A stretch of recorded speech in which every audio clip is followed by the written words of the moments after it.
El Instituto Latino del Sur nos presenta hoy un caso de estudio fascinante sobre cómo una operación millonaria puede frenarse en seco. Y no por una falla técnica, sino por una parálisis completamente humana. Vamos a meternos de lleno en esta historia de liderazgo, o de la falta de él. Y el título de esta historia parece sacado de una película de acción, El atasco del convoy 700. Una operación de altísimo riesgo, en una madrugada congelada que de pronto se detiene. Pero como vamos a ver, el motor que se rompió fue solo el inicio. La verdadera falla estaba en otro lado. ¿Qué estaba en juego? Pues esta cifra, $500,000. Ese era el valor del contrato. Un contrato donde cada minuto de retraso no solo significaba perder dinero, sino que ponía en riesgo una relación comercial importantísima. Y aquí es donde el tiempo se convierte en el peor enemigo. Fíjense en esta línea de tiempo. La falla ocurre a las 3:15 de la mañana.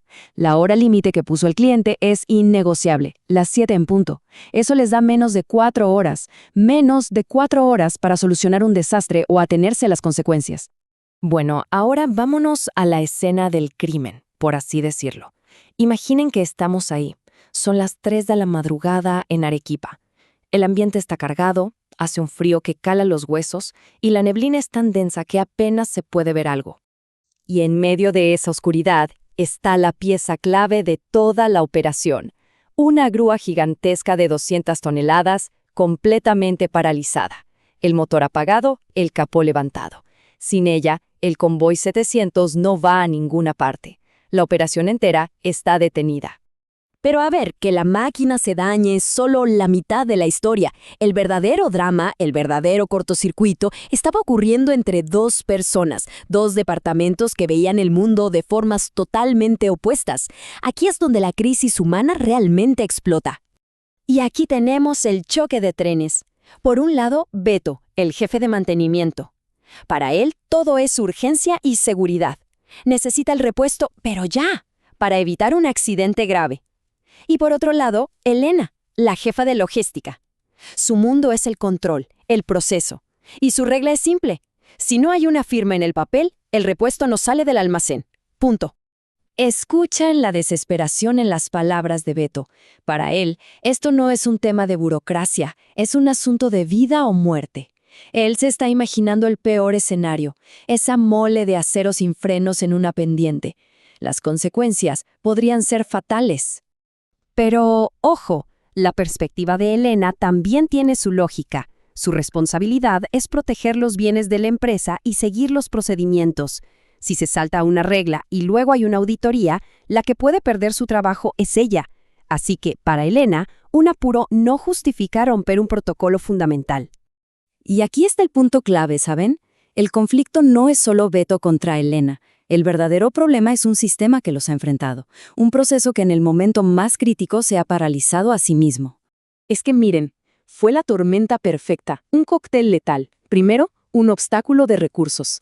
La falla ocurre en el peor momento posible. Segundo, uno estructural. El protocolo exige la firma de un gerente que, literalmente, está en un avión y no puede firmar. Y tercero, el obstáculo humano. 2 departamentos que funcionan como islas, cada uno cuidando su propio territorio. Y en medio de todo este caos, tenemos al supervisor, Javier Mendoza. Y su respuesta a la crisis, bueno, es tan reveladora que define un concepto clave de este análisis, el síndrome del mensajero. A ver, ¿y qué es eso del síndrome del mensajero? Es cuando un líder se convierte en lo que podríamos llamar una víctima corporativa. Se siente tan paralizado que deja de liderar. En lugar de tomar las riendas y buscar una solución, se limita a documentar el problema, a ser un simple mensajero del desastre, creyendo que con eso ya cumplió, se lava las manos. Y esta frase del correo de Javier es la prueba perfecta. Lean con atención. Que las áreas correspondientes solucionen su problema. ¿Notan la palabra? Su problema, no nuestro problema. Él se posiciona como un espectador, como alguien que solo documenta la catástrofe, en vez de ser el director que debe resolverla. Es una renuncia total a su responsabilidad. Por supuesto, toda esta parálisis tuvo consecuencias. Y nos deja con una pregunta final. Una pregunta que todo el que esté en una posición de liderazgo debería hacerse. 7 de la mañana y 1 minuto. 1 minuto después de la hora límite sonó el teléfono. Era el cliente. ¿Y para qué llamaba? Para aplicar la primera multa del día, $2.500. El primer costo tangible de esta parálisis. El primer golpe de muchos que estaban por venir. Y aquí queda el desafío. Cuando el proceso falla, un líder de verdad no se rinde. La pregunta no es si el sistema se rompió. Claro que se rompió. La verdadera pregunta es, ¿cómo se crea una solución de emergencia sobre la marcha? ¿Qué bypass se pudo haber diseñado para cuidar la seguridad, respetar el control y al final salvar la operación? Esa, justamente esa, es la pregunta que define a un verdadero líder.